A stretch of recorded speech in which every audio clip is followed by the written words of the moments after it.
Welcome to Pass the Mic podcast, a production of Equinox Studio and music by Benjamin Schleds. My name is Virginie Glenzer and I'm your host with a million questions. If you're tuning in for the very first time, Pass the Mic is a podcast where we share different perspectives on a specific topic, not only to help us expand our understanding of the world, but also to explore new ways of looking at it. In this special summer series, we're going a little bit more informal, and we're shifting from this usual and scripted group exploration to a one-on-one interview. We sent 6 questions to our guests ahead of time and asked them to come prepared to share their answers. Today, I'm talking with Rashmir Balasubramaniam, such a beautiful name, about one of the most iconic and fascinating idea in history, an idea so strong it can change our world in crisis: love. Before we begin this discussion, let me introduce you to Rashmir Balasubramaniam, and I'm sorry, I'm sure I butchered it. You did well.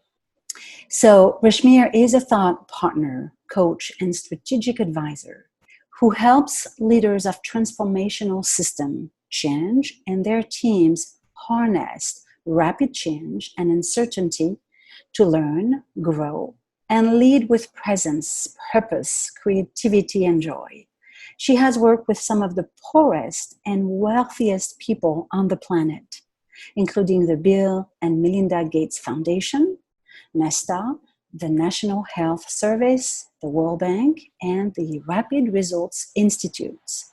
She has taught and mentored graduate student and entrepreneur at the University of Washington's Foster School of Business, Presidio Graduate School, and Fledge, a conscious company incubator. With over 25 years of experience across the public, private, and nonprofit sectors, including 6 years in international finance, Rashmir has a proven ability to build trust and consensus, work strategically, generate tangible results, and unleash confidence, creativity, and capabilities amongst diverse, cultural, and multidisciplinary groups. Welcome, Rashmir. Thank you, Virginie. Glad to have you here. So when we look around, I think it's pretty easy to see that we're all living in a time none of us ever expected to see outside a dystopian movie or novel. When our habits are disrupted, our jobs are disappearing, our relationships are tested, and our truth are questioned, when everything has gone haywire and nothing makes sense anymore, all we have left is love. So Rashmir, how do you define love? Such a tough question to begin with, but thank you, Virginie, for inviting me on the podcast and for posing these really interesting questions. As I thought about this one, the definition of love, a couple of things came to mind, and one is the fact that I do it myself, right? We toss around the word love a lot. Nowadays, at least. There was a time where we didn't, but it was almost an embarrassing thing to say. You don't raise love in public. You don't talk about it in the workplace. And now it's almost the opposite. I love this. I love that. It's become almost superficial in quality, the way that we use it. But what's interesting to me is that even though we toss it around so much, we're all searching for love, aren't we? And for a really deep sense of love and connection and being loved. And I actually wrote an article with Minesh Kashu, who you've met, during lockdown on love, which I must share afterwards. But it's in the article, we did a couple of things. We compared the Greeks' definition of love, and they list out, enumerate different types of love. They have 8 types of love in particular that they talk about, and we compared that with C.S. Lewis's 4 loves. I'm a big fan of C.S. Lewis, and his 4 loves for me are a much simpler categorization, but he still differentiates essentially 3 of the more earthly human loves, things like friendship, companionate love, these much more tangible forms of love. In fact, let me give you the full definition. His four are storge, so similar to the Greeks, which is affection. And this is, the love we have for friends, for family, friendship, philia. We're all very familiar with that. And there's a lot being written about companionate love these days. Romantic love, again, I think something that there's a lot of craving for in the world. And then he talks about agape, similar to the Greeks, or charity, which really is more of a divine love. And that, I have to say, is where, when I think of love, that for me epitomizes what we are aspiring for and aspiring to be as humans. And I think C.S. Lewis really, he's reflecting something that the in Hinduism and in South Asia they talk about as well, bhakti it's called, which is the divine form of love, again, as opposed to the human form of love. So, I mean, this is a long-winded way of saying, I don't know what the definition of love is, but I think there are lots of shades or aspects of love that as humans we experience and we aspire to. And we often get confused between, because it's, we fall so easily into one form or one type of loving to another. But there is one other thing that I want to say about the definition of love, and it's, when we think of love, we often think of soft, romantic, slushy, kind of comforting type love. But actually, love can also be very, very fiery. And it's the fiery love that I think is particularly powerful. That doesn't mean it doesn't have a warm aspect to it, but fiery love can be purifying and transformative. And I'm intrigued by that aspect of love. And for me, that aspect of love, it's sort of exemplified in unconditional love to some extent, right? So with unconditional love, and we're not very good at this as humans, because there's usually conditionality or transactionally built into our loves, even the love of a mother for a child. Unless the mother is evolved enough to be able to let go, there's still need often baked in. And so unconditional love is when there's purity of intent and the desire for pure growth, for pure expression. And that's where I think fiery love can be very powerful, because that love may be wrapped in any number of things, but the purity of intent is about expression, growth, allowing, evolving, enabling. And I don't know, I think if we're okay on time, there's a story about this that I'd like to share, which is, it's from a meditation teacher of mine. It's really a story he tells about his meditation teacher that exemplifies this kind of unconditional fiery love. And his teacher, and I'll cut it just short, so it's just very brief, but basically his teacher was having real trouble with one of his students, because the students kept coming out of the meditation cell and just having a hard time focusing and sitting down. And meditation is not easy if for anyone, especially a relatively beginner student. But what the teacher realized was needed in this particular case was a sharp shock.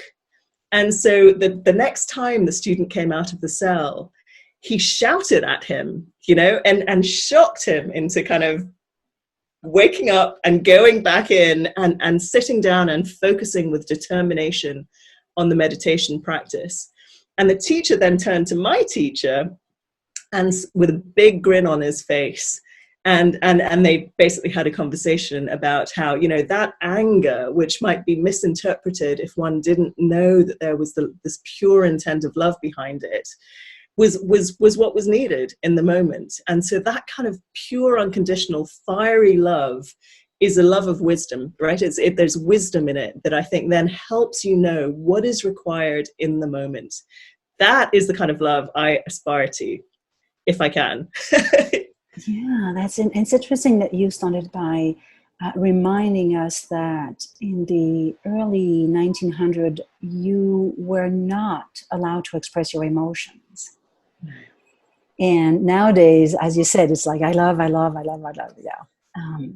Now the firing, you said firing. Fiery love is not passion. Not the kind I'm talking about, no. So passion for me would fall more into a human love, the lust, Whereas fiery love, let me share a quote. Actually, I was thinking I would end on it, but now feels like a better time. So you may have heard this. It's by Teilhard de Chardin, and he said, and I still ponder this quote because I think it's deep and profound. The day will come when, after harnessing space, the winds, the tides, and gravitation, we shall harness for God the energies of love. And on that day, for the second time in the history of the world, we shall have discovered fire. Beautiful. It reminds me, I've had this word in my mind for the last week, jolted. And I'm wondering if there is some sort of idea of jolted or jolting someone with love. Or maybe it's the consequence or the effect of true love is you're jolting someone. Yeah. Interesting. And I wonder if it's a case of if that's what's needed, because there's also the kind of pure unconditional love that is profoundly peaceful and profoundly healing. And that feels very different, right, to the fiery love. But nevertheless, there's still purity of intent in both those loves.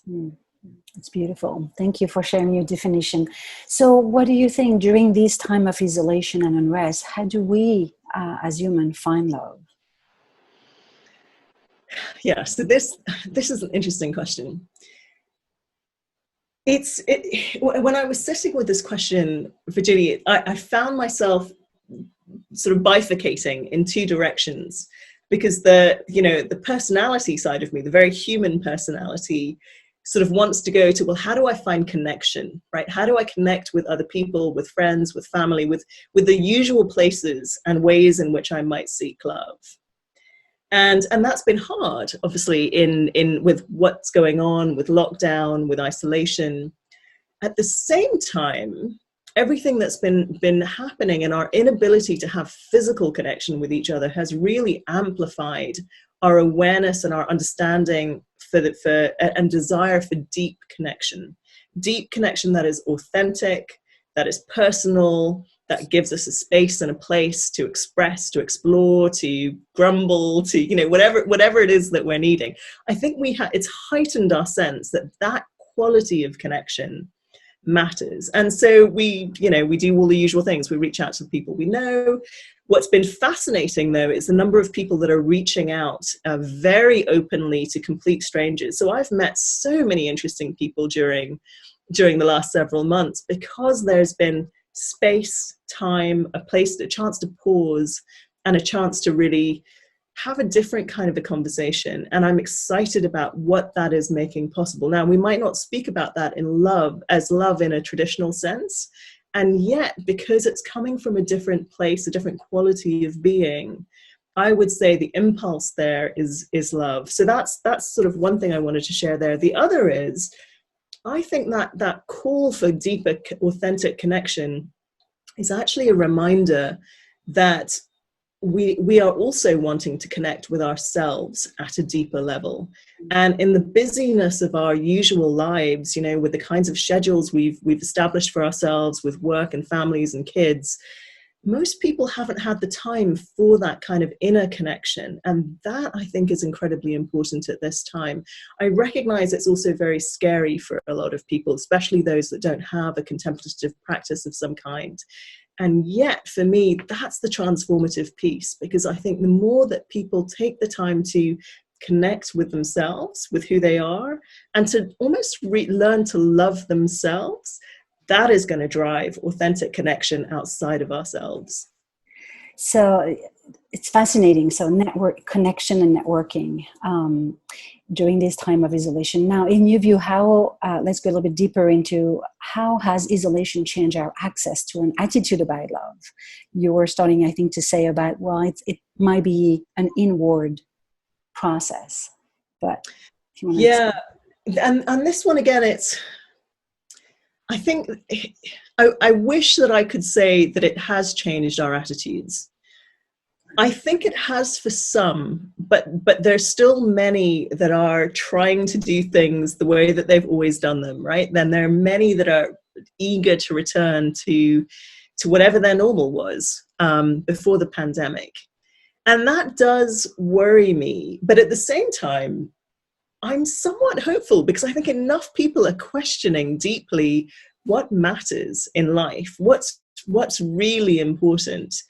And then those that have a reflective quality to them, or maybe have the resources or the tools or the people around them that can point them inwards, I think are taking those steps and saying, okay, who am I really? Why am I here? And that's exciting, because when you start asking those questions, you do start reconnecting to the self, and that hopefully leads to self-care, self-love, self-nurturing, but also the kind of presence that will lead us forward in a new way. Beautiful. I'm not sure if I actually answered your question there. It's beautiful. It's on the opposite. It's a beautiful answer. So let's be a little bit more personal now, if you allow me. Can you tell me, how do you personally experience love in your own life today?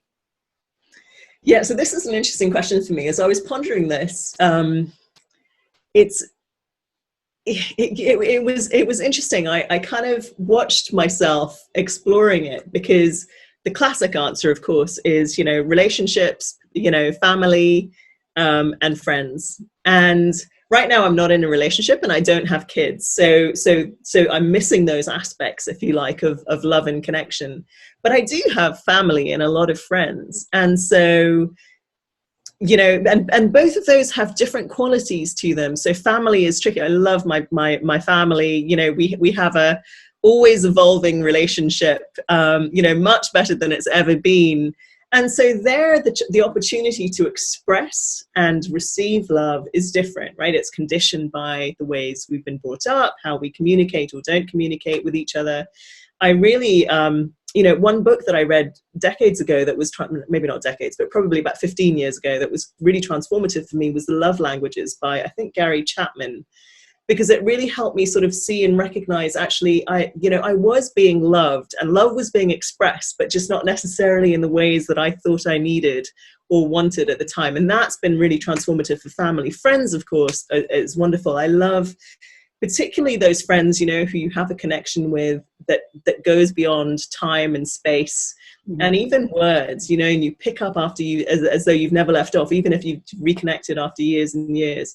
There's something special about those friendships. And then I have a couple of friends here in Cornwall, similarly, they're always there if I just need to vent, or vice versa, or if I need a helping hand, or if I'm frustrated being locked up and locked down, they're the ones you pick up the phone to. And so those are wonderful, wonderful experiences of love in my life. But I would say the more common experiences of love for me nowadays at this point in my life, and I particularly after many years of meditation practice, are the small moments. It's sitting down at home with a glass of wine with my cat curled up on my lap, or it's out walking by the beach, or it's being out in nature and just having a sense of wonder and connection to something much bigger than myself. It's those kinds of moments that I most value and appreciate, even though it's funny, because even though those are not usually with people,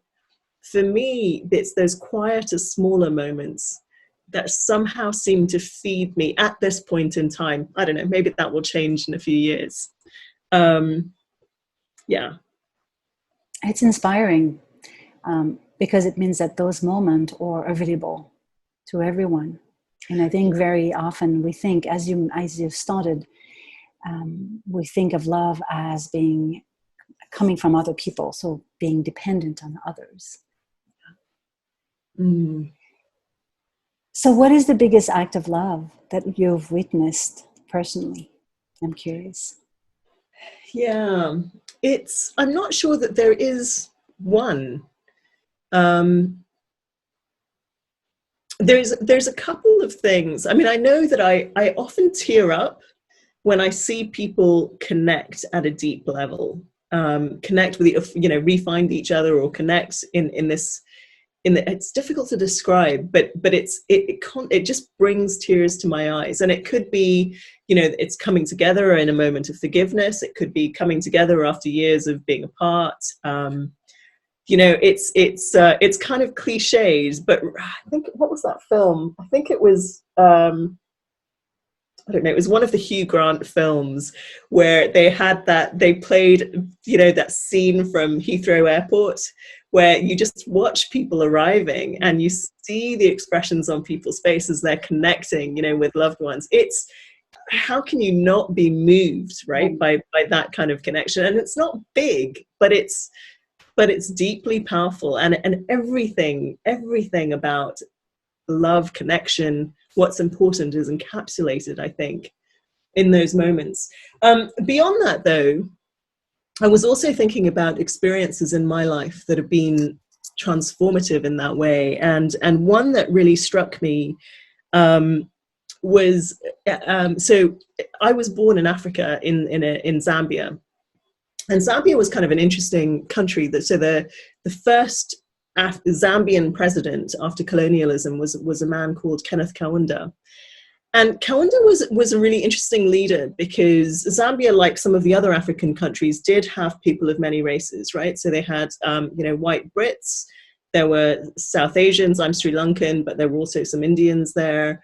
And of course, there were numerous tribes from within kind of the boundaries of Zambia. And Kaunda was very interesting because he really embraced unity and promoted a message of unity, which is one of the reasons Zambia didn't have some of the kind of racial tensions that Uganda, for example, or Kenya had. And so Kaunda was an interesting man. And I had a very interesting experience of meeting him when I was doing my MBA in the States. I took an international relations seminar, and he was one of the speakers. And I was lucky enough to have dinner with him.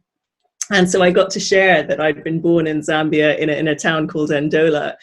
And he looked at me with, it was almost like the feeling of fatherly love, and called me Ndola girl.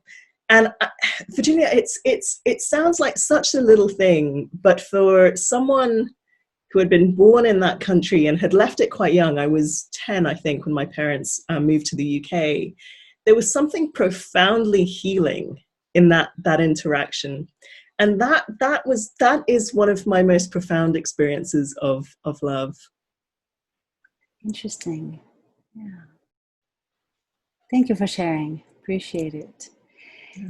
So now let's shift gears and focus a little bit on your professional life. And so the last question is really related to your business work. So in the work that you do, how would you say your work help others find, connect with, or express love? Can you tell us a little bit more? Yeah. So how do I answer that question? So what I would say is, I mean, on a very practical basis, there's different aspects to my work. There's the coaching, there's some consulting, I quite often do group work, so there's facilitation involved, and then I love sort of helping start up new projects or new initiatives. So there's kind of a catalyzing startup component that I sometimes do as well.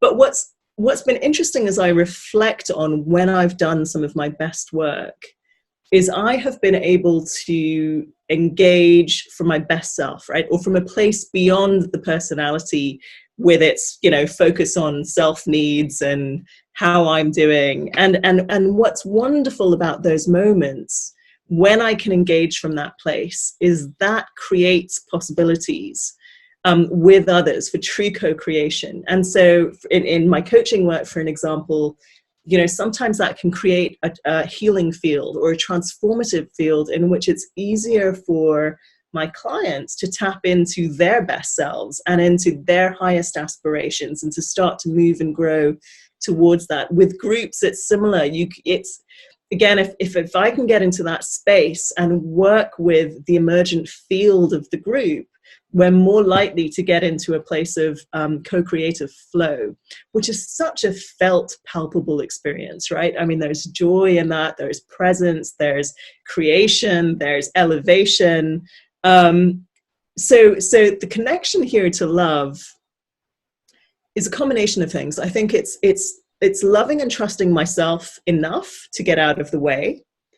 It's loving the work enough to get into that state of being fully present and ready to serve from a place of, a higher place of purpose and intent, loving intent. And it's also that human approximating to unconditional love, right, where it's not about me, it's about the larger purpose of what's evolving with my clients, whether it's an individual or a group, and doing whatever is called for in that moment to support the emergence of what is wanting to emerge. And usually that's often something about ever greater and truer essence expression of the individual or the group or the possibility or the organization. And it's great, but here's the challenge: I don't do it every time, right? I'm getting better, but there's still times I get caught up and bound up in the personality, and in a way that's useful because it helps me also know where and how others get caught and stuck. But there's something profound about being able to bring that pure presence of love and higher purpose. It's extraordinarily transformative, really. I love that. That's such a fantastic answer, and it really reminds me of the fact that when we do something and we let go the idea of ourselves, this social identity that, the stories that we have in our mind, and we just are, we have this opportunity of bringing our whole self to work, and magic happens. And as you said, it's about getting out of our own way. Yeah.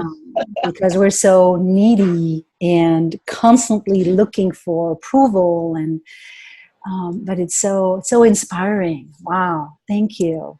You're welcome. And to be clear, I mean, I'm not there 100% of the time, but it's interesting because it brings us back full circle to the importance of going within, right? Because when we go within and learn who we truly are, then we engage from a place of true confidence, true presence, but also we've probably done enough to, I say this particularly for women, because we have this tendency, me anyway, and many I know, I don't know if you have it, but we tend to give and give and give and always be nurturing and caring, but not doing the same for ourselves.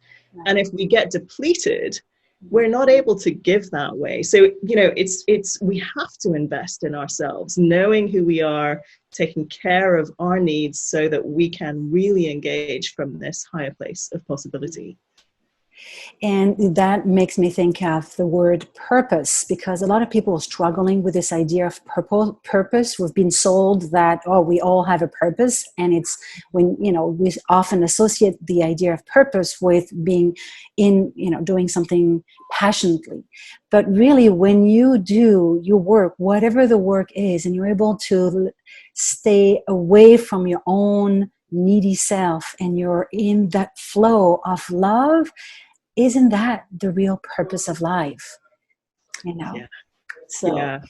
So as a way to wrap up this conversation, we'll do a little game, and it's going to be quick and painless with 4 questions that were not shared to you.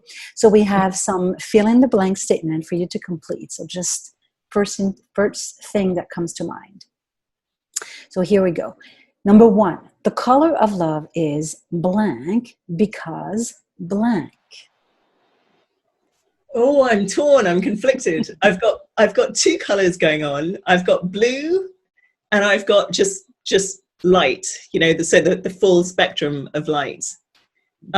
Because I don't know. Blue is expansive, and the full spectrum of light is complete.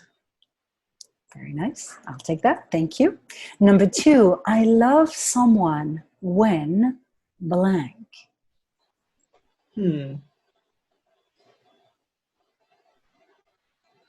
Now, you see, I must have a split personality because I've got 2 answers again. The personality is saying, I love someone, the personality is saying, I love someone who I love to be around, right? So there's something about, being happy together, the sense of connection. But there's another part of me that's saying, I love someone when I get out of the way. So it's yeah, I don't know. There you go. Thank you. The third one is, we all think we know what love is, yet when we dive a little deeper, love is not blank.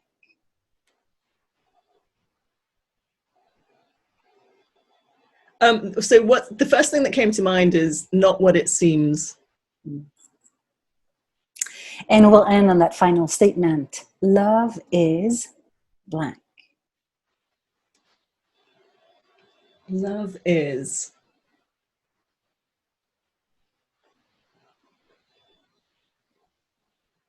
Love is the fabric of the universe. Oh, that's beautiful. Love that. Thank you so much, Rashmir, for sharing your personal view and the way that your work expresses love in the world. Thank you very much. Thank you, Virginia. It's been so fun. I'm loving these questions. So thank you for prompting me to think about them. My pleasure. Thank you.